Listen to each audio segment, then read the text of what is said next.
I'm Hiroaki Kuromiya. I teach Russian Ukrainian history at the university. I'm originally from Japan, but studied in this country, worked in England, then came back here, and I've been teaching at Indiana for 27 years. So it's a long time. I've worked all over the world, particularly in Ukraine, where access to the archival documents has been great. So much of my work in the past 20 years has been on Ukraine. This Conscience and Trial is just one of them.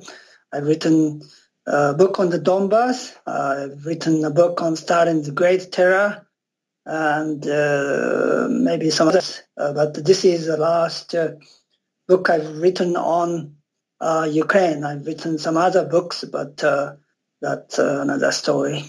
This is a book about Reformed Adventists who were accused of taking up arms, in other words, refused to serve in the military in the late 1940s and the early 1950s. In other words, after World War II and before Stalin died. I came across this case accidentally when I was working in the Kiev's party archive, in some file where someone was complaining about religious believers who refused to serve in the Soviet military forces and so on. So I decided to find more about it. I couldn't find the file. It's supposed to be there in the party archive, but it wasn't there, so I asked where the file was, and I was told just bluntly, they said KGB, KGB. So, okay, I should try the KGB, former KGB archive. It took me a long time. It wasn't easy, but in the end, I found them in the former KGB archive, and I read the file from cover to cover very carefully. It was a fascinating story about a group of Adventists who were accused of refusing the Soviet rule, refused to follow the Soviet diktat, and were tried and sentenced to various terms of imprisonment. It was a fascinating story, and as soon as I started reading the file, I thought it would be great to write a book about it. So I took very detailed notes. They allowed me to take some photographs of defendants, and the result is this book. Adventists, they were one of the Protestant sects who practiced the Sabbath on Saturday, not on Sunday. Also, they were pacifists who refused to take arms in their hands, although in the 1920s, the Soviet government tried to split to the Protestants,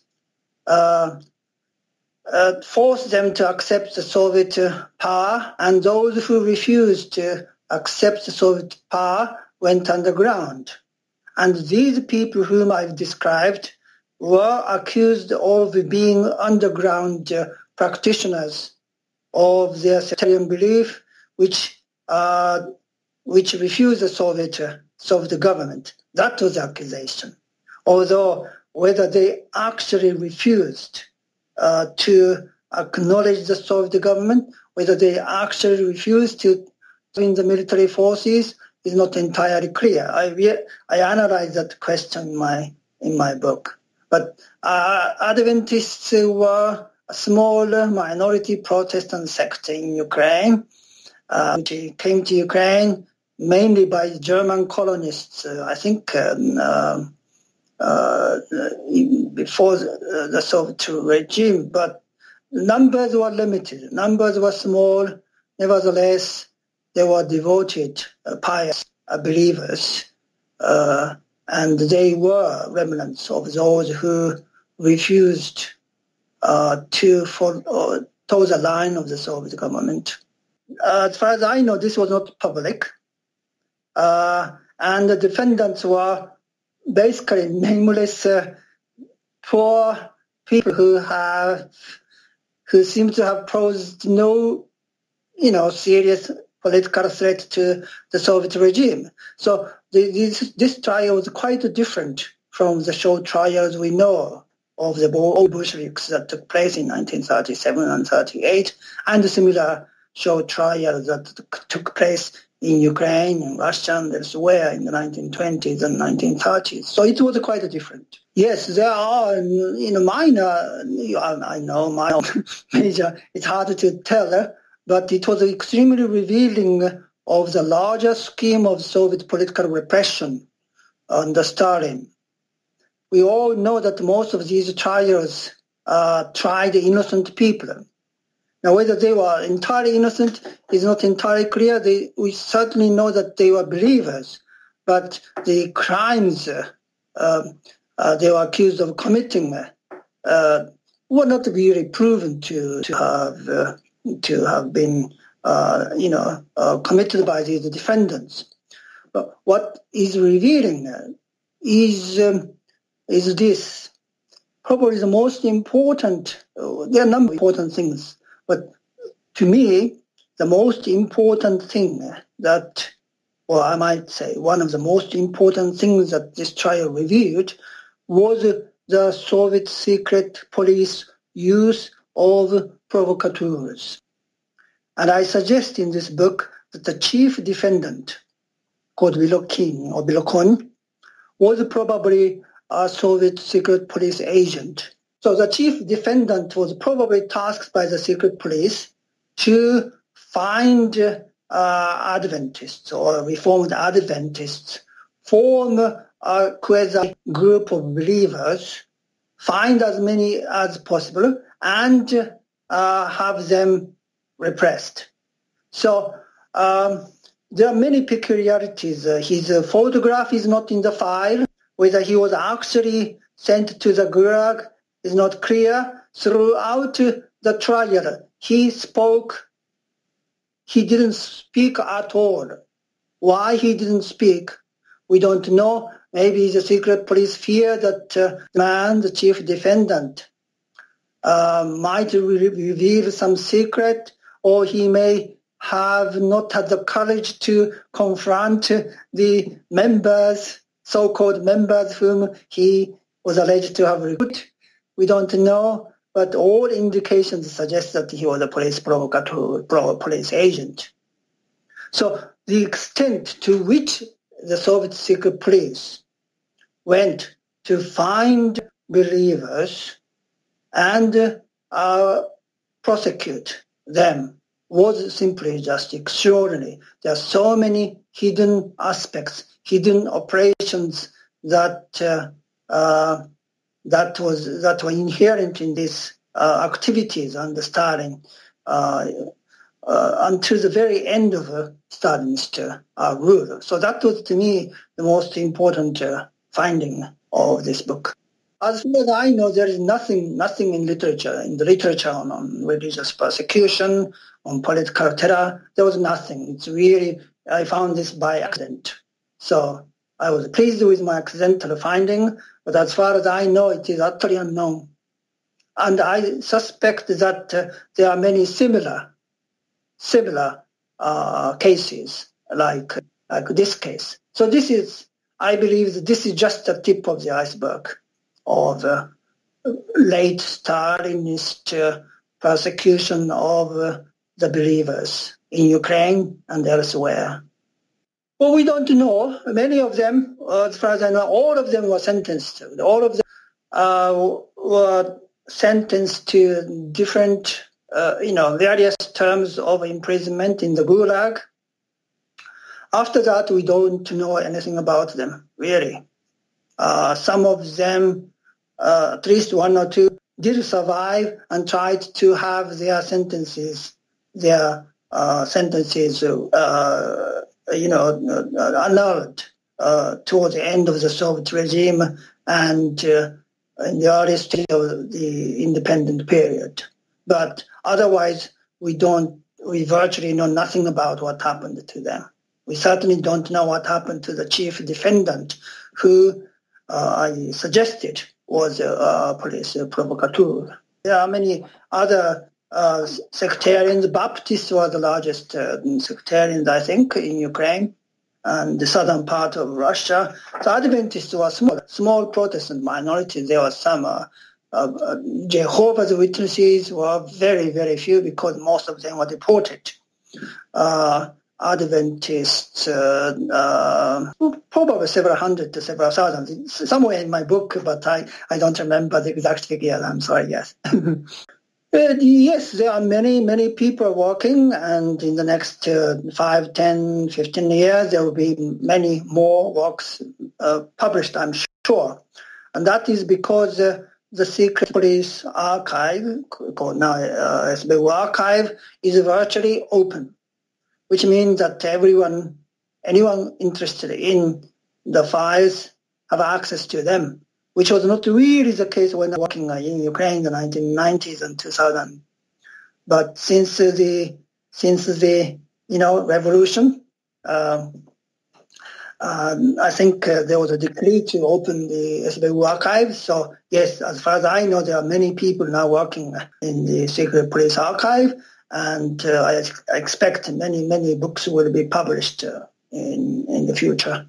They did have defense lawyers, and there are many strategies taken, but the most important strategy they took was that they denied that they refused the Soviet government. They said their faith is, their loyalty is to divine law. Within this limit, we accept the Soviet regime. And they said there was no political threat to the Soviet government. Yes, they were believers in Saturday Sabbath, so they could not do anything on Saturday. But there was one man who did serve in the Soviet army, but he told his boss that he's a Adventist, and therefore he cannot take arms in hand on Saturday. He got permission not to do any exercise on Saturdays. But that fact was repressed during the course at the trial, and he was accused of serving in the Soviet military at all. But in fact, this one young man did serve, except on Saturdays. But they insisted they were not rejecting the Soviet regime. Their loyalty is divine law. Within that limit, they said they support the Soviet government. So yes, they were clearly believers, and their loyalty to the Soviet regime was not absolute, but they made it clear that their loyalty is to divine law. In that sense, yes, from Soviet point of view, they may have, they were not acceptable as Soviet citizens because they refused to accept certain Soviet laws. From my point of view, they virtually posed no threat at all. They lived very poorly. They lived on the margin of Ukrainian society. They lived very quietly. Because they were sort of small minorities, they tried to help each other. But they were accused of trying to propagate their illicit faith to Ukrainian society. And that, they said, was a crime committed against the Soviet state. So, yeah, I don't think they posed any threat. But the fact that they were not following the Soviet law in every respect was interpreted as a potential political threat. And the extent to which the Soviet secret police went to prosecute these people was just extraordinary. The peak of the political terror of Stalin was, of course, in the 1930s. There, yes, Protestant, Orthodox believers, particularly priests, they were decimated. Something like 80% of Orthodox priests were repressed. It's a huge, enormous, number of priests were repressed. So there are some people who say that this was a real genocide. Now, after the war, during the war, after the war, the extent of terror was more limited. Nevertheless, once Stalin decided, probably around 1948, that religious believers who still opposed potential threat, yes, they started going after believers, priests, and so on. And because this was the time of the Cold War, Adventism, which comes from the United States, was regarded as enemy faith. You see, faith coming from enemy land. So yes, Adventists were targeted. The Jehovah's Witnesses and other faiths were equally targeted. But the extent of terror in the post-World War II years was far more limited than the terror of the 1930s. It was just extraordinary. So many, up to 1 million people were deliberately executed. And none of these people were executed. None of these people I discussed was executed. So in that sense, yes, the extent of terror is in quantity and quality. Yes, I listed all the names of all the 14 defendants in my book, yes. The trial records list all of them with photographs except for the chief defendant, who was probably a police provocateur, so his photograph was not there. There are some family members, descendants, but many were very poor. Many had virtually no property, and many of them didn't seem to have any extended family at all. Yes, relatives and family members were few. There was a husband and son, sisters. There are some related people who were executed, but most of them probably left very few close family members or relatives. So even when the Soviet Union collapsed, Ukraine became independent and the files became available, very few people bothered to find out the fate of these people. So that's part of the reason why the case remained utterly unknown. There are a few things. I had a great deal of sympathy of these people who are very poor, who are very modest, who had absolute ambition. They just wanted to live a quiet life of faith, but they were dragged into this, network of terror. And their teacher or Prof, Russian, turned out to be, according to me, or the police provocateur. Their fate was just unbelievably awful. I thought we should know what happened to these modest people who lived on the margin of society, but they were still dragged into this, terror machine. So I had a great deal of sympathy, and I thought we should know the fate or what happened to these people. That's one.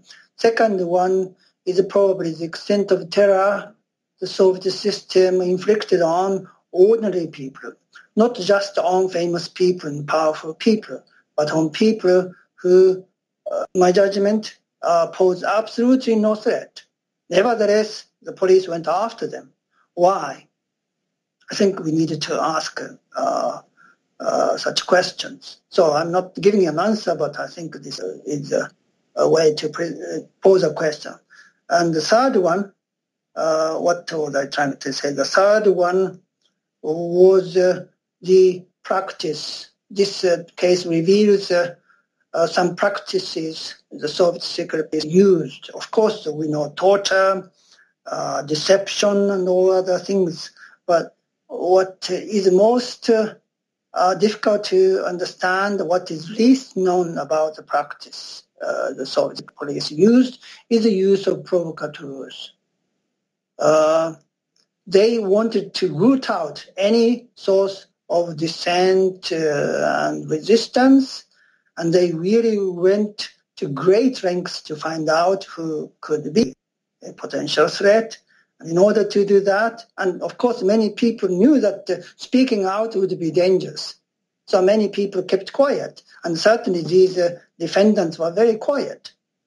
So they had to go after them and find out what they are doing, what they were thinking. So yes, they used provocateurs, agents, to find out what people were doing and thinking. And this is a rather shameful thing to do. You see, the chief of the leader of the religious sect turned out to be a police agent. If that is the case, yeah, that's no one wants to admit that their teachers were police agents, and leader himself didn't want to say he was a police agent. So it all works in favor of the police. Now, this is, of course, top secret operation. We don't know all the mechanisms, and we don't know the final truth. Nevertheless, it's just, and I have other cases which I discussed in my book on Stalin's Great Terror. This case and as well as others suggest that, yes, the police did use agent provocateur quite extensively. That is probably the least known aspect of Soviet politics. And I just wanted to show that we needed to be aware of this hidden aspect of Soviet history. Otherwise, we may not understand Soviet society particularly well. There are many other things I'm sure I wanted to say, but these are things that come up to my mind when you ask the question. Thank you very much for your invitation. Yes, thank you. Bye-bye.